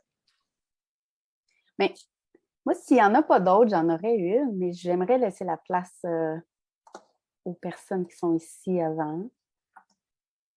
Pas de main. OK. Bien, moi, j'aurais une mini question avant de clore l'événement. Je me demandais, est-ce que c'est important pour toi d'avoir une approche critique ou du moins comment jongler avec le fait de rapporter la science telle qu'elle est de façon objective, mais aussi de le mettre en contexte? Ou est-ce que c'est important aussi pour les vulgarisateurs, vulgarisatrices, d'aider les gens à poser un regard critique sur les nouvelles? Là, je fais un petit clin d'œil à un de mes commentaires que j'ai fait récemment, c'est ça, sous une publication de Radio-Canada Environnement. Donc, comment toi, personnellement, tu abordes la question aussi, ou est-ce que c'est le rôle des grands médias ou on devrait laisser ça à d'autres types de vulgarisation scientifique aussi, qui ne passent pas par les médias plus généraux? Voilà. C'est une super bonne question. C'était un des points dans mon plan. Premièrement, j'essaie de retrouver ce que j'avais écrit là-dessus, mais c'est sûr que la donne a un peu changé, là, surtout par rapport aux commentaires ou aux critiques qu'on reçoit, soit de gens plus extrémistes un peu qui ont complètement rejeté la science puis qui sont un peu dans les conspirations, mais aussi de personnes très bien informées qui trouvent des fois que il y aurait pu avoir un autre expert aussi ou quelqu'un pour faire face à cette personne-là. Donc, c'est sûr qu'à Radio-Canada, les normes et pratiques journalistiques sont là pour nous guider, pour que ça soit bien équilibré, mais c'est pas toujours facile pour les questions d'environnement. Je me suis un peu perdue. Mais c'est ça, c'est aussi que le discours a un peu changé aussi, je pense. Je parlais d'histoire de héros là, tout à l'heure. On a eu tendance longtemps à glorifier la science puis à faire un peu du cheerleading parce que la science, c'est fantastique, on aime ça, ça fonctionne, puis c'est vrai. Sauf que là, de plus en plus, on ne peut plus se permettre de juste dire que ça marche, c'est infaillible, c'est pas vrai, on le sait, la science c'est une activité humaine comme une autre, elle est corruptible, elle est faillible, elle n'est pas imperméable aux intérêts financiers. Donc, il faut faire vraiment attention. Puis ce qui est difficile, je trouve, avec la question climatique, c'est que là, comme le récit change, comme on est encore dans le c'est maintenant et c'est grave, mais comme on est beaucoup dans les solutions, comme journaliste, on sent beaucoup la responsabilité de ne pas culpabiliser les gens puis de ne pas trop faire peur aux gens parce que sinon, ça devient déprimant. C'est aussi comme au jour le jour, là, puis les scientifiques le vivent aussi, là, ceux qui étudient les questions, le climat ou même les coraux, ça devient très dur de rapporter des nouvelles sur le front de la fin du monde. On a besoin là, de communiquer des initiatives positives. Mais on a vu aussi tout un courant de journalisme de solutions qui est des bonnes nouvelles. Puis ça, moi, personnellement, j'ai du mal avec ça. Oui, il faut faire attention de ne pas trop déprimer les gens puis de ne pas les paralyser dans la peur. Mais à quel point c'est honnête de dire que cette solution-là est là, ça va fonctionner, il y a de l'espoir. Comment on dose ça? Puis c'est aussi difficile en tant que journaliste parce que quand on parle de solutions pour lutter contre les effets des changements climatiques, la plupart du temps, c'est des solutions qui sont en conception, qui n'ont pas nécessairement été testées. On est un peu dans la science-fiction, là. On espère que ça fonctionne, mais on ne veut pas non plus juste relayer un communiqué de « ça pourrait être une percée majeure qui révolutionnera notre production d'énergie ». Donc, je pense que ça reste un méga défi pour chaque journaliste et pour chaque institution médiatique aussi, là.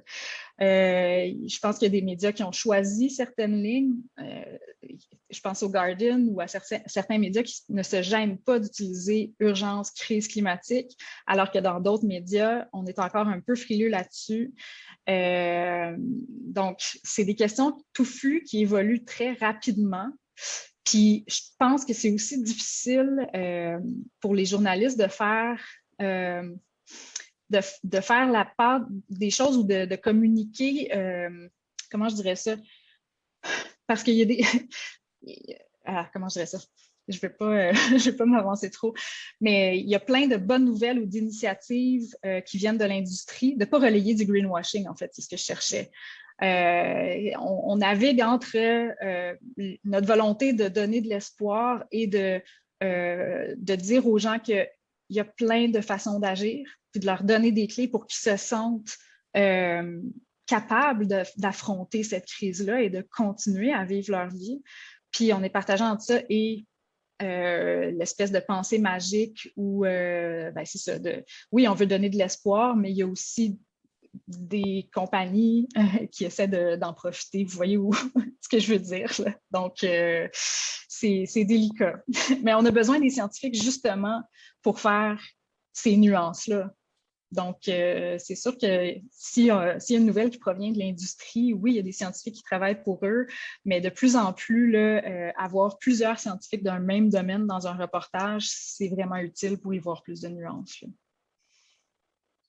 Merci. Merci beaucoup pour cette réponse-là. J'aurais théoriquement closé et passé la parole à Philippe, mais je crois qu'il y avait Michael qui avait une petite question, donc je vous demanderais d'être assez court. Et bonjour. Oui. Bonjour. Et merci Marianne pour ta présentation. Et en fait, j'ai une question. En fait, comme tu as dit, maintenant, au niveau de la science, on est plus intéressé pour essayer de faire sortir des travaux de recherche pour les gens, en fait, pour les gens qui ne sont pas chercheurs. Parce que déjà, dans plusieurs conférences internationales, au moins en géosciences, il y a des sections intermondes pour essayer, pour donner des formations à les chercheurs pour faire expliquer ces travaux de différentes façons. Mais ma question, c'est comment on peut attirer l'attention des jeunes, en fait. Parce que, comme tu as dit, plusieurs universités, ils ont déjà des blogs ou dans les mêmes pages de l'université, il y a des informations par rapport à la recherche, mais ça reste dans les mêmes cercles, en fait. Parce que les gens dehors, ils ne connaissent pas qu'il y a ce type de blogs ou même des groupes Facebook ou des choses comme ça. Et ma question, c'est comment on peut attirer les gens à chercher ça.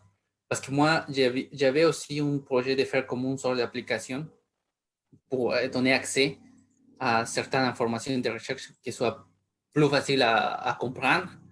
Mais quand j'ai présenté mon projet, la question c'était comment est-ce que tu vas faire attirer l'attention des gens pour télécharger ton application, par exemple, de l'utiliser. Et c'est ça que je me demande comment on fait, parce que j'ai regardé ça même dans les universités. Il y a des blogs intéressants, même des podcasts, des choses comme ça, mais que ça reste en fait dans les mêmes communautés. Oui, c'est une très bonne question. Merci beaucoup. Ma première réponse, là, spontanément, c'est vraiment les réseaux sociaux pour moi. C'est un super bon véhicule, c'est une bonne fenêtre pour faire connaître ses travaux, puis pour se faire connaître soi-même aussi, parce que c'est peut-être ça qui est difficile avec les informations scientifiques ou les projets en sciences, les projets de recherche, c'est que ça reste du contenu qui est assez technique ou qui est très dense des fois, et donc c'est difficile d'aller rejoindre les gens dans leur quotidien. Puis, je dirais aussi, mis à part les réseaux sociaux, s'il y a des activités autour d'un projet ou plusieurs scientifiques qui se rassemblent pour créer un événement, donc il faut qu'il y ait quelque chose qui se passe à la base pour que les médias en parlent. Parce que si c'est juste un nouveau fait ou un nouveau projet, ça va être beaucoup plus difficile de le pousser vers un grand public. Donc, ça, c'est vraiment pas un travail ou une réponse qui est simple. Puis c'est vraiment un défi de créativité, selon moi. C'est pas une barrière d'intérêt des gens. C'est vraiment de trouver le bon véhicule. Puis peut-être de ne pas être trop gêné aussi de faire de l'humour, de l'art, d'aller emprunter d'autres véhicules ou d'autres techniques qui appartiennent à d'autres domaines pour intéresser les gens. C'était un congrès sur les professionnels de la communication scientifique l'année dernière, puis il y avait justement une conférence sur comment on fait pour attirer les gens qui sont moins intéressés par la science à la base, puis il y avait un collectif anglais qui s'appelle The Marshmallow Laser Feast. Puis eux, ils créent des expériences avec de la réalité virtuelle.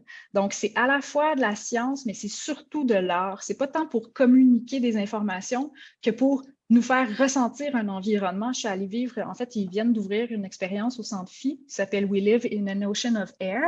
Puis, on voit notre respiration, les échanges gazeux entre nous et les autres, et les arbres, les végétaux. Donc, il n'y a pas nécessairement de savoir, on ne sait pas quel gaz on échange, mais c'est pour nous faire voir ce qu'un scientifique ou une scientifique peut voir avec sa lunette quand on est capable décrire les liens qui ont lieu dans la nature. Donc, les possibilités sont vraiment vastes. Mais je pense qu'il faut surtout s'écouter, puis pas que ce soit forcé, pas créer une expérience artificielle ou une discussion artificielle ou une fausse histoire autour d'un projet. Il faut vraiment, je pense, prendre du plaisir puis trouver une activité ou faire éclater la boîte d'une manière qui est vraiment signifiante pour nous. Donc, si le lien est intelligent et amusant pour ses créateurs, il risque fort de l'être pour les personnes qui vont être mises en contact avec ça aussi.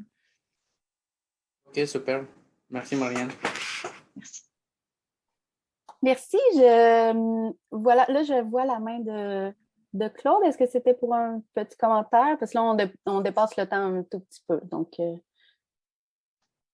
Anne-Sophie, c'était pour une question, mais bon, écoute, on peut la laisser. Elle n'est pas indispensable.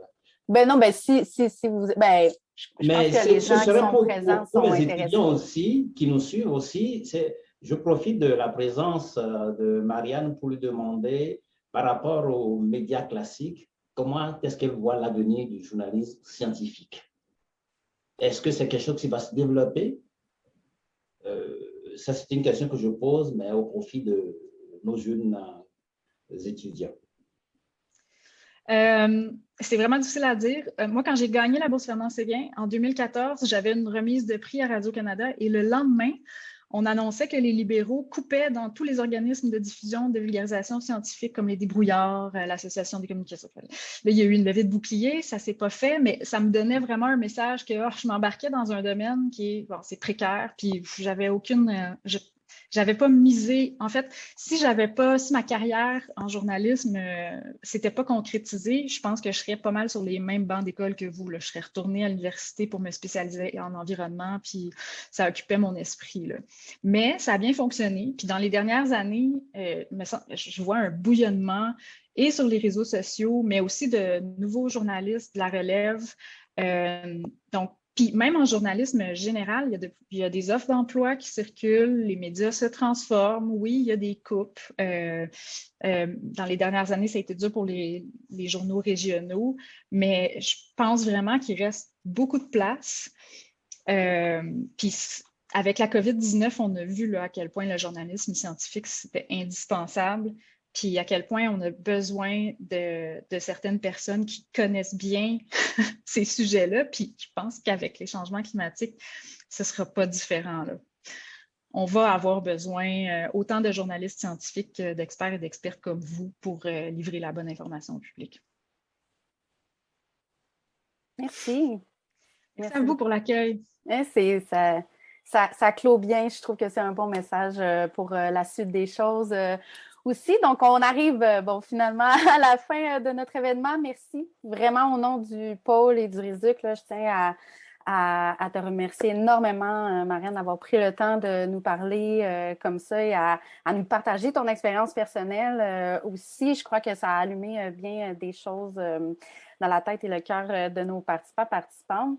Merci aussi énormément, encore une fois, aux membres du jury qui ont pris le temps puis qui ont pris leur rôle très au sérieux, là, qui ont pris le temps d'évaluer les propositions. Merci au comité organisateur. Merci aux étudiantes et étudiantes qui ont proposé leur communication scientifique vraiment au concours et qui, sans qui notre première édition n'aurait pas pu voir le jour finalement. Donc, merci énormément. Puis pour le mot de la fin, je laisse la parole à Philippe Gachon, directeur général du RISC. Alors, merci beaucoup. D'abord, moi aussi, je vais compléter les mots de remerciement parce que quand même, ce travail que tu as fait, Anne-Sophie, qui a été mené de façon remarquable. Félicitations à toi, à toute l'équipe aussi du RISUC, du CIROD, de l'ISE et du RISC. Claude, Marie, Marilène, Marie-Audrey, Luce aussi, Luce Beaulieu aussi, qui nous a aidé aussi beaucoup au démarrage de cette initiative. On a eu des discussions extraordinaires. Cécile, évidemment, Valentina, Cathy est partie, mais et puis si j'en oublie. Donc, merci à tout le monde. Encore une fois, félicitations à Morgane pour cet excellent travail que tu nous as présenté, vraiment très inspirant. Tout ce qui a été présenté par les récipiendaires, vous êtes extraordinaires. Yvan aussi. Alors, Yvan, moi, je vais te dédier quelque chose parce qu'évidemment, je viens de la vallée du Rhône, fait que moi, le vin, c'est quelque chose qui marque non seulement, n'est-ce pas, Cécile, mon existence, mais aussi changement climatique et vin, ça me parle beaucoup. Et encore une fois, félicitations aussi à Lisanne et à Catherine. Votre travail que vous avez fait est extraordinaire. Vraiment, vous êtes une inspiration, non seulement une inspiration, mais vous nous rappelez à quel point nous, les profs, on ne serait rien sans vous. Vous êtes notre inspiration, vous êtes notre raison d'être, n'est-ce pas, Claude, à l'université. Puis vraiment, on peut être extrêmement fiers de vous. C'est vraiment une excellente réalisation. Alors, on a tellement eu de plaisir que on va renouveler l'exercice. On aura un autre concours qui va se préparer l'année prochaine. Donc, on va renouveler l'exercice et grâce à vous, parce que vraiment, ça a été une très belle réussite pour tout le monde. Et n'oubliez pas aussi, comme on le mentionnait tout à l'heure, il y aura non seulement la diffusion de notre enregistrement, mais aussi les prix et l'information qui va être mise aussi sur nos sites web, nos réseaux sociaux, pour aussi vous assurer d'avoir une visibilité, puis aussi faire connaître vos réalisations qui sont vraiment, comme on l'a dit, très, très belles. Je vais terminer aussi pour remercier Marianne. Ce que tu nous as dit est excellent. Je vais te faire une suggestion d'être porte-parole notamment à Radio-Canada, féliciter tous tes collègues parce que vous faites un travail remarquable. Sans vous, nous ne serons rien. Encore une fois, on peut faire du travail extraordinaire, mais s'il n'y a personne pour en parler ou juste notre réseau purement de recherche qui parle de nos travaux, il n'y a personne qui, évidemment, il y aura, on va dire, des retombées parce qu'il y a des retombées, comme tu le disais tout à l'heure, elles sont nombreuses. Donc, félicitations pour le travail qui est fait parce que vous êtes vraiment essentiel et effectivement, comme tu le disais, la COVID a montré à quel point la communication, distinguer le vrai du faux, les fausses rumeurs aussi, le travail qui est fait aussi pour distinguer véritablement ce qui est basé sur les données probantes versus ce qui vient de rumeurs est fondamental dans une société qui ne doit plus ignorer les connaissances, arrêter de faire du déni et aussi faire en sorte de passer à l'action. On en a parlé beaucoup. Donc, merci beaucoup pour tout le monde. Ça a été vraiment un très, très bel exercice. Merci à tous mes collègues parce que vraiment, c'est une très belle réussite. Et encore une fois, merci Anne-Sophie, tu as mené ça de main de maître. Voilà. Merci beaucoup à tout le monde. Merci à tous. À la prochaine.